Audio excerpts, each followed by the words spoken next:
ప్రత్యేక హోదా లేకపోతే మన రాష్ట్రం అంధకారం లేకపోతుందని తెలుసు. ఆ రోజు కాంగ్రెస్ పార్టీ 5 సంవత్సరాలు ప్రత్యేక హోదా అంటే చంద్రబాబు గారు చెప్పిన మాట సరిపోదు అన్నారు, బీజేపీ చెప్పిన మాట సరిపోదు అన్నారు. ఆ రోజు బీజేపీ ఏమో ప్రత్యేక హోదా అంటే ఆ రోజు చంద్రబాబు గారు చెప్పిన మాట మాకు 15 సంవత్సరాలు ప్రత్యేక హోదా కావాలి అన్నారు. కానీ ముఖ్యమంత్రి అయినాక చంద్రబాబు గారు అదే బీజేపీ పార్టీతో పొత్తులు పెట్టుకున్నారు. వాళ్ళ మంత్రివర్గంలో వాళ్ళ కేబినెట్ లో మంత్రులు చేశారు, మంత్రివర్గంలో భాగమయ్యారు. కానీ ప్రత్యేక హోదా గురించి ఒక్క నిజమైన ఉద్యమం చేయలేదు చంద్రబాబు గారు. ఆ రోజుల్లో చంద్రబాబు గారు ముఖ్యమంత్రిగా ఉంటే జగనన్న గారు ప్రతిపక్ష నాయకుడు. ఆ రోజు ప్రతిపక్ష నాయకుడిగా జగనన్న గారు ఎన్నో ఉద్యమాలు చేశాడు ప్రత్యేక హోదా కోసం. ఆ రోజు ప్రత్యేక హోదా జగనన్న గారు నిరాహార దీక్షలు కూడా చేశారు. ఆ రోజు జగనన్న గారు చెప్పిన మాట ప్రత్యేక హోదా రావాలి అంటే మూకుమ్మడిగా రాజీనామాలు చేద్దాము అన్నారు. ప్రత్యేక హోదా ఎందుకు రాదో చూద్దాము అన్నారు జగనన్న గారు. తీరా ఎన్నికలు వచ్చాయి, జగనన్న గారు ముఖ్యమంత్రి అయ్యారు. ఇప్పుడు జగనన్న గారు ముఖ్యమంత్రి అయినాక ప్రత్యేక హోదా కోసం ఒక్కసారైనా నిలబడ్డారా, మాట్లాడారా, బీజేపీని నిలదీశారా, ఒక్క నిజమైన ఉద్యమమైనా చేశారా అంటే ఒక్కటి కూడా చేయలేదు. ఒక్కసారి కూడా ప్రజల పక్షాన మాట్లాడలేదు. ఒక్కసారైనా మూకుమ్మడిగా రాజీనామాలు చేద్దామన్న జగనన్న గారు ఇప్పుడు ఎందుకు రాజీనామాలు చేయడం లేదు? ఇప్పుడు అదే బీజేపీ పార్టీకి తొత్తులుగా మారారు. జగనన్న గారే కాదు, చంద్రబాబు గారు కూడా.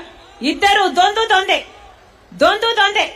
ఒకవైపు వైసీపీ, ఒకవైపు టీడీపీ, ఇద్దరిని పెట్టుకుని ఆడుతుంది బీజేపీ పార్టీ. ఆలోచన చేయండి. బీజేపీ పార్టీకి ఆంధ్ర రాష్ట్రంలో ఒక్క ఎమ్మెల్యే లేడు, ఒక్క ఎంపీ కూడా లేడు. ఆంధ్ర రాష్ట్ర ప్రజలు ఒక్క బీజేపీ ఎమ్మెల్యేని గెలిపించలేదు, ఒక్క ఎంపీని గెలిపించలేదు. అయినా కూడా ఆంధ్ర రాష్ట్రంలో రాజ్యం వెళ్తుంది బీజేపీ పార్టీ. ఎలా సాధ్యమైంది ఇది? ఎందుకంటే ఒకవైపు చంద్రబాబు గారు, ఇంకోవైపు జగన్మోహన్ రెడ్డి గారు, ఇద్దరు బీజేపీ పార్టీకి గులాంగిరి చేస్తున్నారు. కాబట్టి 10 సంవత్సరాలుగా గులాంగిరి చేశారే, 10 సంవత్సరాలుగా బీజేపీ పార్టీకి తొత్తులయ్యారే. పోనీ 10 సంవత్సరాలలో 10 వాగ్దానాలలో ఒక్క వాగ్దానమైనా నిలబెట్టుకోగలిగారా? ఒక్క వాగ్దానమైనా, ఒక్క హామీ అయినా నెరవేర్చుకోగలిగారా అంటే ఒక్కటి కూడా రాలేదు మన రాష్ట్రానికి. మరి బీజేపీ పార్టీ మనకు ఒక్క హామీ కూడా నెరవేర్చకపోతే, మనకు స్పెషల్ స్టేటస్ ఇవ్వకపోతే, మనకు పోలవరం ఇవ్వకపోతే, మనకు రాజధాని ఇవ్వకపోతే, మరి బీజేపీ పార్టీకి ఎందుకు గులాంగిరి చేస్తున్నారు అని అడుగుతున్నారు ఆంధ్ర రాష్ట్ర ప్రజలు. ఎందుకు గులాంగిరి చేస్తున్నారు? ఈరోజు చూస్తున్నాం. చంద్రబాబు గారు నిన్న ఢిల్లీ వరకు వెళ్లారు. ఎందుకని? నిన్న చంద్రబాబు గారు బీజేపీ పార్టీ మెప్పసము, అమిత్ షా మెప్పు కోసము ఢిల్లీ వరకు పరిగెత్తుకుంటూ వెళ్లారు. అక్కడ చూస్తే వాళ్లకు సాష్టాంగపడ్డాడు చంద్రబాబు గారు. బీజేపీ మెప్పు కోసము ఎన్ని తిప్పలు పడుతున్నాడు. ఇక రేపు జగన్మోహన్ రెడ్డి గారు కూడా ఢిల్లీకి వెళ్తారట. ఈయన కూడా అక్కడ సాష్టాంగ పడతాడు. ఈయన కూడా ఢిల్లీ వాళ్లకు వంగి సలాములు చేస్తారు. ఎందుకని?